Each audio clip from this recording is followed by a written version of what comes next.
좀 더 각각을 그러면 잘 준비하기 위해서 어떻게 좀 준비하면 되는지 좀 설명을 좀 해주신다면. 예, 일단 다시 한번 말씀드리지만 네. 그 학생부하고 자기소개서 추천서를 평가를 하는 것은 편하게 말해서 네, 대학이 스스로 자기네들이 어떻게 평가하느냐는 대학 마음이잖아요. 그렇죠. 뽑는 사람 마음인 뽑는 거죠. 사람 마음이잖아요. 네. 그렇지만 이제 그게 사회적으로 이것을 어떤 식으로 뽑는지 투명하게 공개를 했으면 좋겠다. 그리고 그런 것들이 바로 공정성을 담보해야 하는 대학의 역할 아니겠느냐라는 그렇죠. 요구들이 있어요. 네. 근데 이제 기본적으로는 그렇지만 이제 학생부와 자소서를 보고 대학이 뽑는 기준은 아까 지금 제가 말씀드렸던 그런 위의 기준을 가지고 대학이 학생이 제출한 서류 안에서 캐치를 하려고 노력을 하는 것이고요. 네. 학생 입장에서 그럼 어떻게 준비를 하면 좋겠느냐 네. 이런 질문을 하신 거죠, 그죠? 그렇죠. 사실은 이제 일단 학생부를 풍성하게 해야 되겠죠. 스토리를 만들어줘야죠. 만들고 네. 풍성하게 만들어야 되겠죠. 네. 이거는 철저하게 학생의 몫입니다. 사실은. 그렇죠. 네. 학생의 몫이고 학교는 이제 그런 그 학생의 몫을 다하기 위해서 네. 좋은 프로그램을 개발해서 많이 만들어야죠. 만들어주고 네. 그리고 그런 좋은 프로그램을 통해서 학생이 활동을 하고 하는 그런 모습들을 잘 관찰해서 선생님과 담임 선생님, 교과 담당 선생님들이 그거를 잘 기록을 해주시는 게 학교의 몫이 되는 거죠. 네, 네. 그래서 바로 이제 이런 포인트에서 학교마다의 그 뭐라 그럴까 좀 앞서거니 차이들이? 뒤서거니 이런 네. 게 있을 수 있는 거고요. 네, 네. 또 학생이 학교를 선택할 때 중학교에서 이제 고등학교 그런 것도 선택할 보고 때. 네. 선택을 하게 되는 하나의 요인이 큰 요인이죠. 그냥 학교 이름 보고 선택하는 게 아니라 그렇죠. 내시를 보고 그런 거를 선택을 보고 해야 되는 선택을 거죠. 하게 되는 겁니다. 네. 근데 이제 문제는 이 기록을 누가 하죠? 선생님들이 하시죠. 그렇죠. 네. 학생이 하나요? 아니죠. 아니라는 거죠. 네, 네. 그리고 학부모가 하시나요? 아니죠. 아니잖아요. 네. 그러니까 요새 흔히 말하는 이제 셀프 자소서 뭐 이런 거 얘기하시죠. 네. 그죠? 그러면 이제 셀프 자소서는 뭐예요? 어떤 게 셀프 학생부라고 아세요? 아이가 이제 어떤 활동을 하고 이제 이런 활동을 했으니 학생부 이렇게 써주세요. 라고 학생이나 학부모님이 학교에 요구를 하고 담임 선생님한테 요구를 하고 교과 담당 선생님한테 요구를 하는 거예요. 아. 근데 이거는 사실은 완전히 그냥 월권이죠. 잘못된 거고 잘못된 월권이고 거고. 그죠? 네. 그러다가 네. 안 써주면 의상하고. 그런 기록들은 네. 교사인 선생님이 아시는 거죠. 그렇죠. 네. 그래서 그렇다면 이제 우리가 학생이 해야 할 일은 뭐냐? 자기가 관심이 있는 분야를 좀 미리 정하고 네. 그리고 그거에 대한 탐색을 하고 네. 그리고 그 활동 그와 관련된 활동을 해서 네. 그것을 기록으로 잘 정리하고 이런 게 필요하겠죠. 네, 맞습니다. 근데 그 가장 중요한 그 모든 활동을 하기에 필요한 게 뭘까요? 제일 중심에 있는 게 뭘까요? 교과 성적.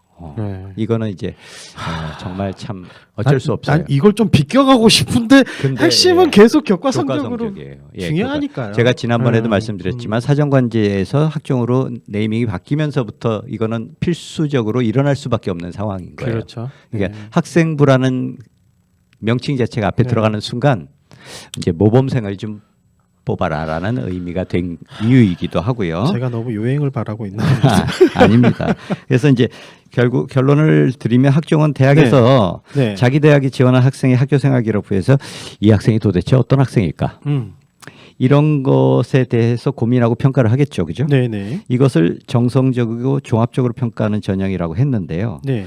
그래서 공정성의 문제도 있고 하니까 네. 이 평가 기준을 이제 아까 제가 말씀드린 네 가지 기준을 세워놓고 하는 거죠. 네. 근데 이제 학종의 또 하나의 큰 특징이 다수에 의한 다단계 평가라는 거죠. 한 사람이 하는 게 아니란 말이에요. 네, 여러 평가를 명이 하시죠. 한 사람이 수천 명, 수만 명이 할 걸 할 수가 못하죠. 없잖아요. 그죠? 네. 그래서 기준이 필요했던 거죠. 각 항목의 부족한 부분을 채우려면 이제 어떤 노력을 해야 일단 될까? 교과 전형은 공부 열심히 하면. 그래서 이제 요약하자면 이래요. 네, 어떻게? 학생은 이제 1학년 때 학교 들어와서 뭐 놀 수도 있고, 그렇죠. 그리고 자기가 좋아하는 동아리 들어가서 열심히 할 수도 네. 있는데 자기가 이제 뭘 하면 행복하고 뭘 하면 자기 적성에 맞을지 끊임없이 고민하는 단계가 1학년 때 필요할 것 같고요. 네. 그 다음에 이제 그런 활동을 하면서도 자기가 활동의 주체로서 네.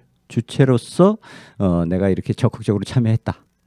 이런 의지와 노력이 필요하고요.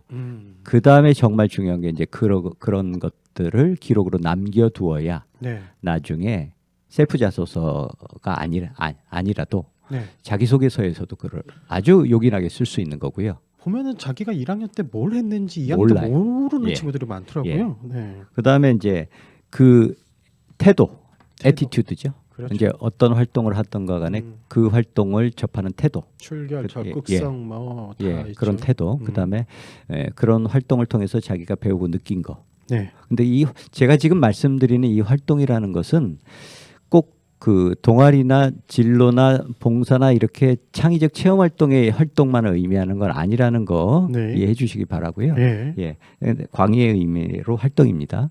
학생부 종합전형을 보면은 물론 예. 정시 때도 하긴 하지만 예. 네, 특히 수시 때 제일 중요한 게 면접이죠. 그렇죠, 면접. 예. 네. 그러면 정말 서류도 잘 쓰고 자소도 잘 쓰고 교과목 관련해서 어필하는 원서도 잘 써야 되는 게 맞는데 면접은 사실 여러 가지 방식으로 좀 운영되고 있잖아요. A라고 할 수는 없잖아요. 그렇죠. 어떤 방식으로 좀 운영되나요?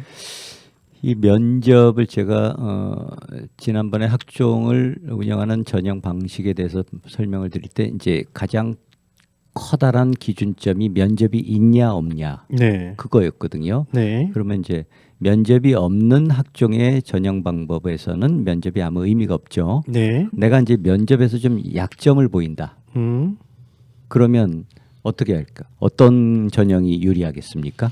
면접에서 약점을 보이는 걸 본인이 스스로 이제 인정한다. 인정한다. 그러면 면접 없는 전형에 지원하면 되는 그렇죠. 거죠. 그죠? 네. 예. 거꾸로. 네. 그리고 이제 내가 면접에 좀 이런 것들 서류나 이런 것들이 좀 좀 부족하더라도 부족하고 말로 잘할 수 난 있을 것 말은 같다. 잘한다. 그리고 나는 그 직접 만나서 하는 게 내 그 타입이다. 네. 이런 친구들도 있을 수 있죠. 그런 친구들 많더라고요. 작법 많은 친구들. 그리고 이게요. 네. 남학생보다 여학생이 잘해요. 면접을. 아. 그러니까 이제 제가 강의 같은 거 하면 네. 남학생들 면접 가가지고요. 네. 특히 저기 경상도 쪽에 있는 친구들이요. 네. 물어보는 말에 예 아니요 대답만 하고 땡이에요. 네. 그 이후에 무슨 얘기를 못 이어 나간답니다. 남자아이들이 그런 경향이 있대요. 아. 제가 이제 뭐 그 스트 대학 이공계 특성화 대학 중에 입학사정관 실장님께서 하신 말씀인데 네. 남자애들이 경상도 쪽에서 출신들이 네. 와가지고 면접을 보면 네. 학생 뭐 어떻게 했어요? 그러면 아닌데 하고 끝이에요. 그냥 뭐, 네. 자기 안 했대요. 그리고 끝이에요. 그리고 했는데요. 그리고 끝이래요. 이게 정말 답답한 거예요. 근데 이제 그런 것들은 마이너스 요인이 분명히 될 수 있겠죠. 그죠? 네, 네. 그래서 자기를 어필할 수 있는 방법이 자기는 말이 강하다. 그리고 또 그런 좋은 호감을 줄 수 있다. 네. 그러면 또 이제 면접 있는 전형으로 지원하는 게 더 유리할 수 있겠죠. 네, 네. 그런 차원이고요. 네. 그리고 이제 이게 면접은 그러면 어떤 종류가 있느냐? 예. 면접 종류에는 한 세 가지 종류로 크게 구분할 수 있습니다. 일단 서류를 확인하는 면접이에요. 서류를 확인하는. 그러면 서류에 해당되는 게 학교생활기록부와 자기소개서가 주된 서류고요. 네. 추천서는 이제 올해까지거든요. 네. 그러니까 이제 일단 올해까지 추천서를 받는 곳도 있으니 학생부 자소서 추천서를 확인을 해서 네가 이게 진짜 한 거니 안 한 거니 이런 거를 이제 물어보는 거예요. 그렇죠. 근데 그러면 이제 거기에 대한 학생이 대답을 하는 거죠. 그것도 내용 보고 물어보는 그렇죠. 거잖아요. 근데 이제 네. 이 과정에서 학생이 버벅된다거나 제가 그런 활동을 했었나요? 뭐 이런 식으로 나와버리면 이거는 좀 답답한 네가 거죠. 쓴 거 아니지. 그렇죠. 이렇게 되는 거죠. 두 번째, 근데 그 서류 기반 면접이 이제 소위 다른 표현으로 확인 면접이라고도 하는 이유를 아시겠죠? 네, 예, 그렇죠. 서류 확인 면접이라고 네. 생각하시면 되고요. 두 번째 방식이 이제 제시문 기반 면접이에요. 뭐 근데 이제 서류 기반 면접이 거의 대부분의 대학에서 학종을 운영하는 면접 방식입니다. 그리고 이제 일부 상위권 대학 있죠. 네네. 이 상위권 대학은 서류 기반 면접을 하기에는 애들이 다 우수한 아이들이란 말이야. 그죠? 네. 그렇게 우수한 아이들이니까 서류는 뭐 서류에 대해서만 물어보라 그러면 네. 이게 변별이 안 생기는 거죠. 그래서 특정 한 주제를 문항에 주고 대한, 제시문을 주고 시간을 주고 여기에 대해서 네 생각도 한번 얘기해봐라. 아하. 이런 식으로 가는 거예요. 그래서 이제 이런 면접이 서울대 일반전형, 서울대 일반전형. 연대 활동우수, 음. 면접형, 그다음에 고대 학업우수, 계열적 합성. 이 계열적 합평은 이건 올해 신설이 됐어요. 그다음에 서울교대 교직 인성, 적성 이런 그 학종이 이 서류 제시문 기반 면접에 포함이 됩니다. 그다음에 맨 마지막에 이제 또 하나의 네. 좀 독특한 면접 방식은 토론이나 상황 제시 면접이 있어요. 이거 완전 시험 면접인데요? 그런 식이죠. 이를테면. 그러면 이제 이 면접은 여러 명을 앉혀놓고 토론하는 거를 평가자가 뒤에서 보고 평가하는 거예요. 아니면 미니 다중 면접이라고 해서 네. 한 수험생이 여러 명의 면접관들을 돌아다니면서 면접을 쭉 받고 나가는 거예요. 근데 이건 서울대 의대의 경우에 네. 이런 미니 다중 면접을 합니다. 그렇게 많이 있는 면접 방식은 아닙니다. 아니죠. 주로 그렇죠. 네. 의예과 의예과 쪽 또는 네. 교대, 좀 토론이나 뭐 교대 얘기를 좀 많이 해야 되는 이런 학과에서 음. 실시하는 전형 종류이죠. 면접이 그런 종류고요. 그래서 이 세 가지를 주축으로 네. 유형으로 나눌 수 있습니다. 면접은. 이 중에 예. 그 또 뜬금 질문입니다. 토론 및 상황 제시 면접 세 가지 중에 여기는 이제 적다라고 하셨는데 그러면 제일 일반적으로 많이 하는 면접 방식이 서류 기반 면접 방식 확인 면접입니다. 거의 예. 한 70-80% 이 정도 되네요. 거의 비율이. 대부분의 학교들이 그런 식으로 면접을 하죠. 여기서 이제 자소서 제대로 자기가 썼는지 안 썼는지 그런 것도 확인 보죠. 들어가고 네. 교과목 그런 제대로 공부했는지 안 했는지 이제 그런 것도 물어볼 수 있죠. 네 이해력 관점으로 근데 이제 보통 서류 기반 면접의 기본 원칙은 네. 서류의 진위 확인이에요. 그렇죠. 이 친구가 이제 이를테면 좀 잘 이렇게 부풀려 썼거나 네 아니면 거짓을 썼거나 컨트롤 C 컨트롤 V 그렇지. 아니면 누구 걸 베꼈거나 뭐 그렇죠. 어떤 것이 진짜인지 이제 그걸 확인하는 거죠. 이거는 그런 사교육과의 싸움일 것 같아요. 뭐냐면 사교육이라기보다는 자소서 대신 써주는 사람들 뭐 이런 사람들하고의 싸움인 것 같은 느낌. 그럴 네. 수도 있습니다. 그러니까 그런 컨설팅을 받고 네, 자소서를 써온 친구들을 가려낸다고 할까요? 네, 그죠? 그런 의미도 많이 들어 있겠죠. 그렇군요.